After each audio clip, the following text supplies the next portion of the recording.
Kita akan berbincang dengan kuasa hukum ke-14 anak buah kapal Longsin, Boris Tampu-Bolon yang sudah rame beritanya, dan secara hukum kan bisa seperti itu.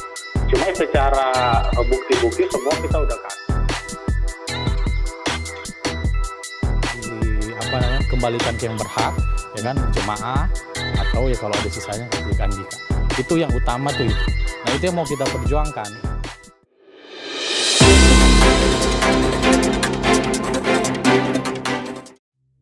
Ya, jadi awalnya saya itu nggak ada kepikiran menjadi advokat. Niat awalnya itu jadi musisi, cuma keluarga nggak setuju. Katanya ya musisi nggak ada masa depannya tuh, menurut mereka nggak jelas. Akhirnya sebagai anak ya udah ikutin aja gitu kan. Nah, tapi kemudian saya berpikir ya udah deh, saya kuliah, saya pilih fakultas hukum. Kenapa pilih fakultas hukum? Karena dulu saya itu sering melihat oknum-oknum nih yang nggak bertanggung jawab itu suka sewenang-wenang sama orang kecil. Termasuk teman-teman saya juga itu sering tuh mendapat perlakuan nggak baik lah sama oknum-oknum. Terus saya bertanya-tanya tuh waktu itu, ini zaman SMA, saya pikir boleh nggak sih begitu ya? Dipukul-pukulin lah, ya kan, ditangkap-tangkapin. Saya tanya tuh, di dalam hati saya, boleh nggak sih sebetulnya oknum-oknum ini bertindak seperti itu? Nah, saya akhirnya putuskan harus masuk fakultas hukum biar pengen tahu itu aja sebetulnya, boleh apa enggak.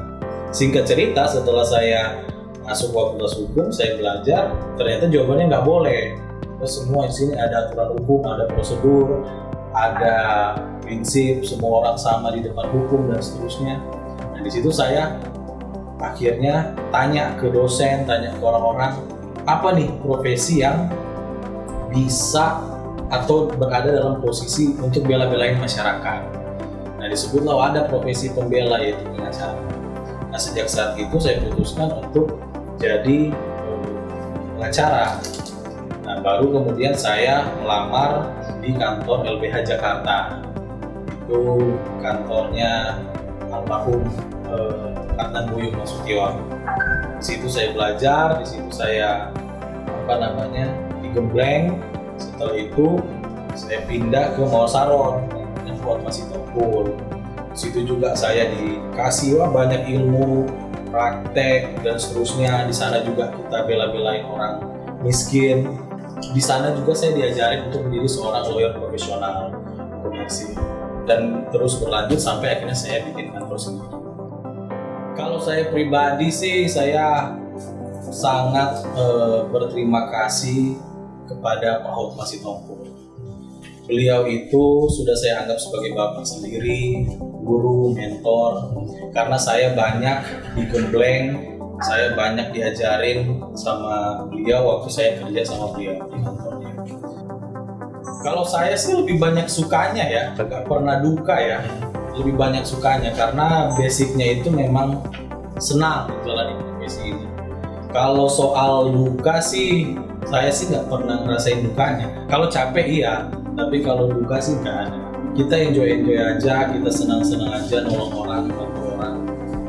Kalau ancaman paling SMS ya dari nomor-nomor yang nggak dikenal, tapi itu inilah sebetulnya kayak angin lalu aja. Intinya kalau jadi pengacara tuh nggak boleh takut. Kalau takut, mending nggak usah jadi pengacara, nggak usah jadi pembela. Selama kita benar, jalan aja terus. Percaya dia Tuhan pasti jaga. Kalau bagi saya semua kasus itu menarik. Tidak ada yang nggak menarik, semua menarik.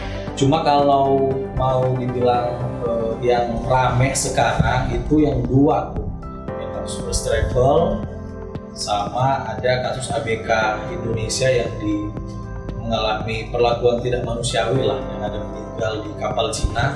Itu kami yang tangani, dan sekarang para pelakunya sudah ditangkap, sudah diproses di Barreskrim.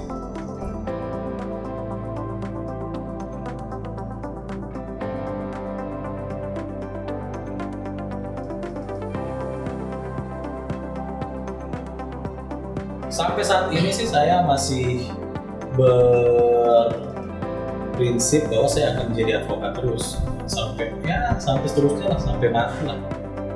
Buat anak-anak muda yang mau jadi advokat, itu sebetulnya adalah cita-cita yang baik, cita-cita yang mulia.